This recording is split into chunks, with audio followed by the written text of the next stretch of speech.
Very few performers are so universally known they can be introduced by just their first name. Ringo.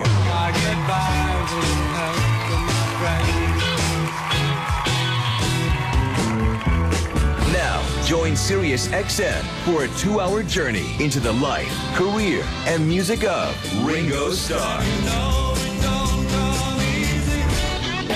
His new album is Ringo 2012.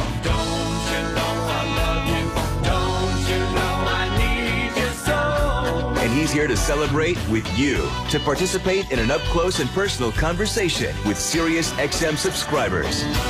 It's all part of our exclusive Town Hall series. And you'll hear Ringo performing live. And now, here's your host, actor, comedian, Russell Brand.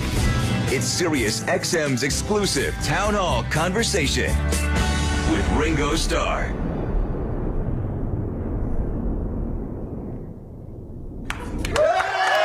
Thank you very much. We are live at the Troubadour in Los Angeles. I'm your host, Russell Brand. This is the Sirius XM Town Hall event. Welcome, everybody.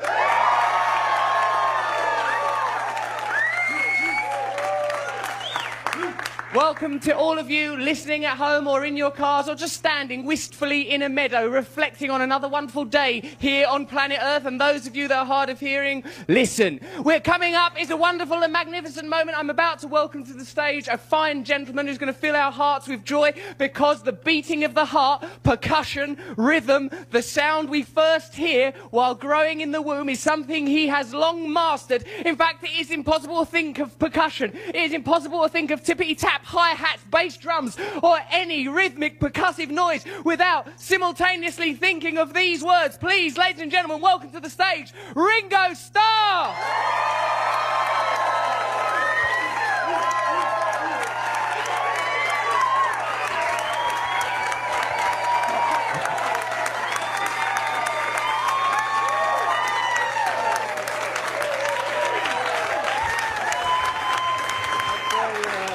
Sit there, that's your microphone. I'd like to thank Russell for that incredible introduction. Thank you. And now we'd like to have 10 minutes of my heart beating. Oh my God, it stopped. Not now. Not like this. Don't tell him. Anyway, it's great to be here at the Troubadour. Hey, it's great. We're very, very happy to have you here. If I can speak on behalf of the Troubadour in Los Angeles, as you know, I grew up in South Central. Yes, me too. We were neighbours in South Central. Although, oddly, I was a Crip and Ringo was a Blood, so there's still some tension. You see, peace and love overcomes. Eventually. Peace and love does overcome. Well, Ringo, as you know, there are people here that have questions for you. We're all honoured and privileged that you're doing this and very happy to be here with your new album, Ringo 2012, harking back to your 1973 album, which had the name, I believe, Ringo. Exactly. I've just extended it a little now. There's some numbers afterwards now. Yeah, there are. They relate to the year that we're currently living in. They are. According to the Gregorian calendar. Yes. What about the other calendars? They've been ignored by your album title. Next album, 1742. High time that there was some medieval music, although that may be the Renaissance, I can't be fully sure. Yeah. The first questioner is a person that is from Malibu. I've got their question written down, Ringo, so if they make a mistake, I will be able to leap upon them ferociously, but that's without any more hullabaloo. Who is it? From Malibu, it's David. David from Malibu. Hey, Ringo. Thanks so much for doing this event. It's very terrific. Yeah, thanks. Okay. So here's my question. The Beatles did not collaborate with too many other artists when recording their records. You, as a solo artist, have collaborated with many great musicians. So who was your favorite artist who collaborated with the Beatles? Clapton, Preston, or someone else? And why? Exactly. Very good. Excellent. Next question. Well, Billy Preston, you know, was such a thrill. God rest his soul. But Billy, you know, for me, was an incredible musician, a great guy. And I only ever said about Billy Preston, he never put his hands in the wrong place, as he was fondling my body. No, he never did, as he... I'm getting like you. You know, he was the best, the finest player, and we met him when he was 16 playing with Little Richard in Germany. And we became friends, and he was like, I believe, the first outsider to perform on a Beatle record. And George brought Eric in. You mentioned Clapton was great. And I always think that was a very huge manly thing to do, being lead guitar, and you bring someone else in. You know, I couldn't see me bringing in another drummer.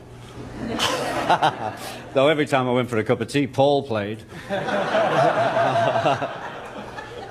I hope that answers it. It was a thrill with those guys. I mean, but we were self-sufficient as a group, and that's how it was. You know, we didn't really. At the beginning, we didn't need anybody else. As time went on, did other collaborators find it easy to work with you, or was that sense of unity, do you think, in some ways prohibitive to people coming in? I think so. I think it was a huge thing to look at, that you want to go in that room with those guys, because, you know, they were the biggest band in the land, the greatest writers, and, you know, we made great records, and it was very important what we did for us to get, you know, do it to the best of our ability. Anyway, I just think it was a little off-putting if you were passing by. Oh, I'll go and join the Beatles. It didn't happen like now when I made this record. If you pass our house and ring the bell, you're on the record. You could incorporate the doorbell itself. We could. Anyway, I hope that answers your question. Yes, that was a bloody good answer, I thought. Are you happy with that answer, or do you want to storm the stage in a frenzied attack? I'll go with happy. Yeah. Well done. You can now go to Malibu with a smile on your face. And I noticed you removed your trousers during that question. Yeah. Which we at Sirius do not endorse. I thought he was trying to say something to you. Yes. Well, actually, the question that was written down, he improvised that question. What's written down on the card was, Russell, even though this is an event to celebrate Ringo's album 2012, I find you sexually attractive and would like to come and live in your garden. Yeah. I think you must be sexually repressed. Because that's all you talk about. There's got to be some sort of outlet. Yeah. This guy can't take all the pressure. Okay. Beneath your 2012 album, there's a Hang storm on a minute, happening. I need me other glasses. Ringo, I'm Next trying to help. question, for God's sake, Russell. The next question is from Len Napolitano. He's from a place that is called Templeton. He is a human male. Yeah, Len, how you doing? Fine, Ringo. Thank you for being here. Thank you, Sirius XM. Yeah. Ringo, January 30th, today, happens to be the 43rd anniversary of the Beatles' impromptu lunchtime concert on the rooftop of Apple's London headquarters. Oh, God, is it really? Yes, and that was an event that would turn out to be the Beatles' final public performance. Yeah. Looking back, are you at peace with how the group's last concert was presented to the public? That is, you know, a spur of the moment on top of a building on a cold winter day? Or do you have regrets that it wasn't something more formal and planned? I have no regrets. I think it's what it was, when it was, and it's great. But, you know, there's a side story that, you know, the four of us were thinking we've got to do a show, and we were going through, oh, we'll do it at the pyramids, or we'll do it in Hawaii and the volcano. You know, we have all these big, grandiose ideas, and then at the end you say, sod it, just let's do it on the roof, you know? And that was the same, you know, everyone talks about Abbey Road, that cover. And that was the same, we must do it here, go there, out, just let's walk across the road. And the Beatles were like that. It was, you know, we had big plans sitting around, and in the end, let's get the job done. And we just did it. So, no, I think it was, the roof show is so great because it's short. You know what I mean? Not because it's short, but one of the reasons is, you know, there's not a lot of, we didn't do like 2 hours. We just did those numbers, and it was real easy.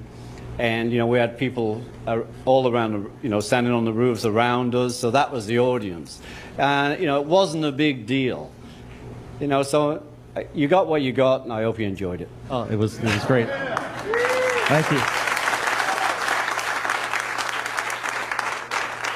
Did you have a sense at all times that the weight of history was upon you? Did it feel like you could just flippantly go up on the roof and do a gig? Evidently you did. But did Well, we felt we could because we did. Yeah. But, you know, one of the side things of that playing on the roof was the police came to stop us.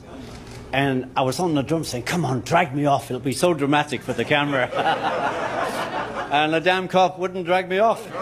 So, anyway, it's what it was. No, we didn't think, oh, this is epic, this is this is that. It was like, we're doing a movie at the time, and we're making a record, so let's play live. We know how to play live. That was it. But when there was this clear alignment between counterculture and what you were doing with the peace and love stuff, did you not think, oh my God, we're becoming figureheads of a social political movement? Was that something that you were aware of? No, we just felt that peace and love was a much better way to go. Thank you. This question coming up, yeah, peace and love, everyone.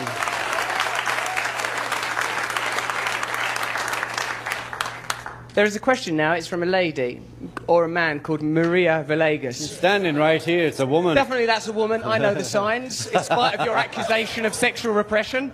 Oh, God. Yep, a woman. Maria, you have a question for Ringo Starr. He is here. You said once that Gene Autry was one of your first musical influence, which begs the question of why is the idea of the American cowboy so thrilling and personal to you? I don't know what the hell you said. What it is, you once said, Ringo, I'll put it into English. I said...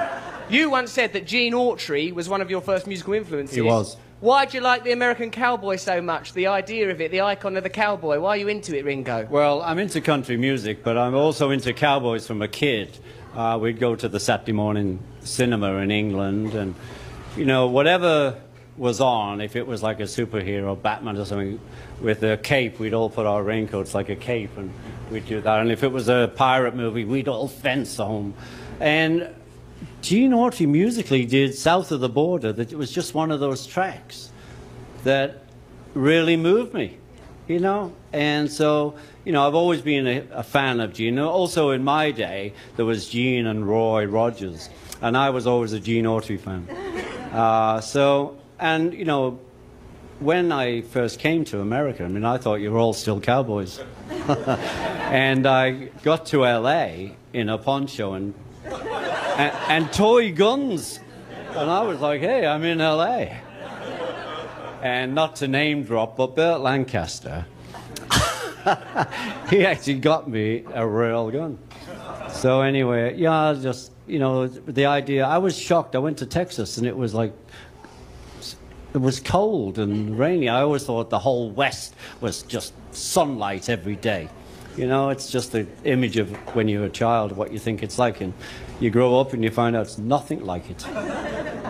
Anyway, I hope that answered your question, because I have no idea what I said. That made a kind of sense. It was like a poem to the West. Oh, okay. What time's Don coming on? You bastard. Come all the way from England to do this. I know. Been under a great deal of pressure. Thanks for doing this. I've got to tell him. I called Russell the other day and I said, oh, Russell, you know, thanks for doing this. It's really great. And he said, I heard you asked for me specially. Turns out that was media manipulation. Yeah. Turns out Noam Chomsky's right. They are using the media to keep us stupid and distracted. Okay, next.